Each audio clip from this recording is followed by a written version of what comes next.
Now, I get asked from family, viewers, and friends alike, what are some watches that I can afford that still look and feel luxurious? Because some watches, they just feel expensive even when the price tag isn't that high. The weight, the brushing, the dial, the way that everything blends into itself and becomes a whole package on the wrist. And these, well, these are 15 picks that suit that category of being generally affordable but still extremely well made, where they wouldn't be out of place in a room full of millionaires. Right away though, let's kick things off with one of the best, the Trasker Commuter, which is a USA made watch that is slim, clean and ridiculously well finished for the price. We're talking tight brushing, polished brakes and a lovely bracelet and clasp that feels mid to high mid tier Swiss.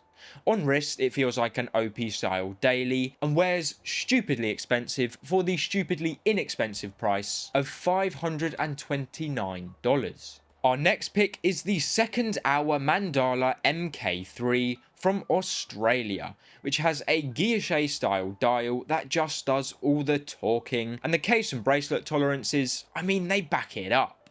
It wears thin, solid and far pricier than it is, which is under $600. Next is the Fairer Discovery Black Velvet, which is a UK/Swiss brand. It's made in Switzerland but all designed in the UK. Anyways, it's a compact field watch. It has lovely proportions, crisp printing, and Fairer's bronze capped crown, they just give it that boutique charm. It looks like that sort of old money taste, but sits at only $895.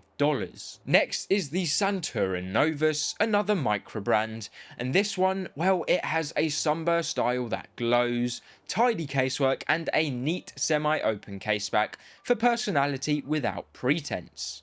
It reads as a refined daily, not a budget piece, and can be dressed either up or down, all for just about $440. Next, we have the Laurier Falcon, again another brand from the USA. This is a 36mm watch with gilt accents, a waffle texture underneath a domed crystal.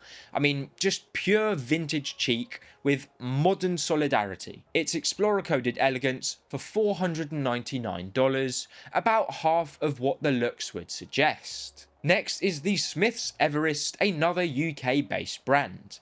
Now this has an understated 369 dial, great brushing and polishing, just incredible transitions and classic proportions that disappear on wrist. It feels like a heritage piece at $350 or $400, and I'm just going to say, very quick thing about this, actually it's called the Smith's Everest because it was the first watch to the summit of Mount Everest. Rolex pushes the story that Sir Edmund Hillary wore a Rolex Explorer 1, or at least the pre-Explorer 1, and then made the Explorer 1 to sell from that fact and point.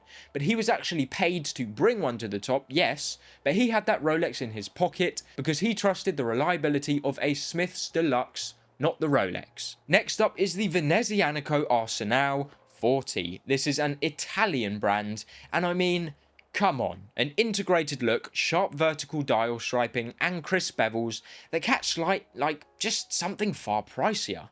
It has Italian flair without the Swiss bill. I mean, at just about €800, you're getting a watch which would hold its own next to an AP Royal Oak if you don't know what the Royal Oak is, and obviously discounting the movement. Next is the Ver G5 Meridian, which is another USA-based brand.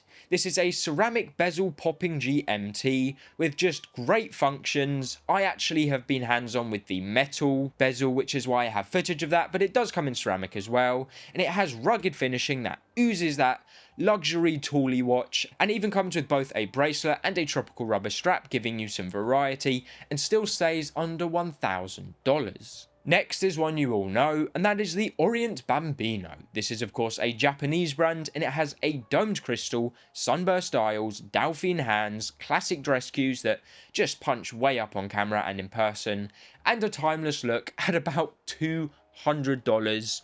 Keep in mind that there's loads of different variations that you can go to, and all of them, they look good. Next up is the Pitzman P1, which is a South Korean brand, and I mean, it's got an elegant case and everything, sure. I must say the bracelet is good but not outstanding, But we're talking about real thermally blued hands and a real enamel dial that give it an independent Haute vibe, side by side with any other watch in the price range, and it looks extremely expensive, yet it's only around $1,000. Next up is the Christopher Ward 12 Loco. This is UK designed but all made in Switzerland, and I must say, an open work dial, a free sprung balance wheel on the front, crisp facets, and that CW case finishing that keeps surprising people. I mean, it just looks like a 5-figure avant-garde, high-end, luxury watch.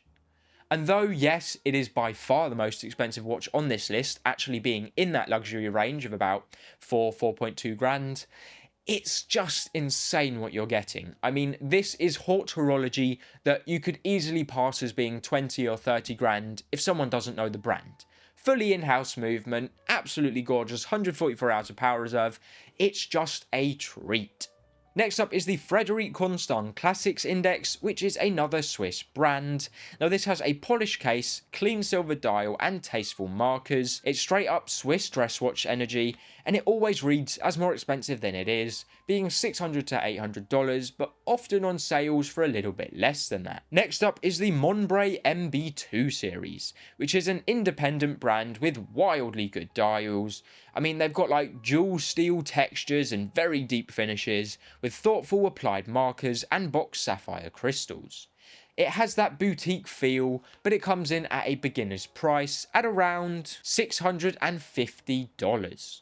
Next up is the Abinger Nimrod, which is another UK based brand. Now this is a vintage leaning diver with tidy machining, a tough case and characteristic dials that look bespoke. It feels like a small batch luxury tool watch for sub 700, although I must say they're pretty much all pre-released at the moment, so it might be hard to get one right now.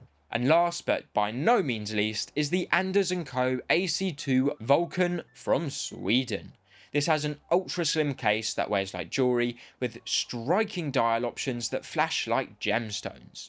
We're talking minimalist luxury vibes, and it really reminds me of those vintage stone dial Pateks and Vacherons, and even Piagets, maybe some Cartiers, just really luxurious looking and feeling, and only coming in at about $650. All in all, these watches offer some insane value for money, especially when it comes to looks. I mean, these things look all the money, yet they're completely affordable if anyone watching this saves for about a year realistically. Whether their great value comes from the finishing, the design, the smart pricing, or just the honest quality, it stands to reason that these are some great options in the price range. And I will just say, no, none of these brands have sponsored me to say any of this. These are my own opinions after handling hundreds, if not, well, not thousands, but multiple hundreds of watches.